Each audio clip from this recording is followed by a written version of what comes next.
Ես հիմա Կոտայքի Կարենից գյուղի Մաթեոս և Անդրեաս առաքյալների վանքի տարածքում եմ։ Կարենիցի առաքելոց վանքը հնագույններից է, հիմնվել է 5-րդ դարում։ Այս վանքը մեր ժողովրդի անկոտրում կամքի, իր ինքնությանը տեր լինելու, ուղղափառ հավատքի վկաներից է շուրջ 1500 տարի։ Իսկ մեր եկեղեցին առհասարակ գրեթե 2000 տարեկան է։ Հայ առաքելական եկեղեցին հիմնադրել են Հիսուս Քրիստոսի աշակերտները, Թադեոսն ու Բարդուղիմեոսը առաջին դարում։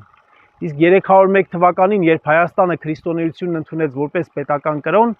հիմք դրվեց մեր եկեղեցու նվիրապետությանը։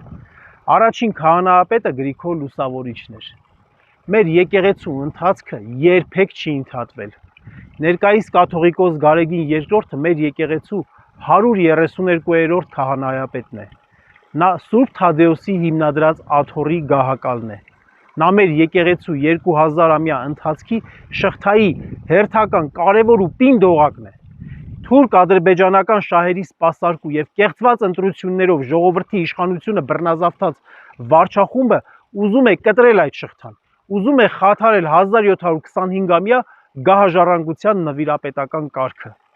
Օգոստոսի 7-ին այս վարչախմբի պատվերով Հայաստանի Հանրապետության դատարանը դատում է հայոց հայրապետին ու 6 եպիսկոպոսների։ Ես իմ եկեղեցու մասն եմ։ Ես կանգնած եմ իմ եկեղեցու կողքին։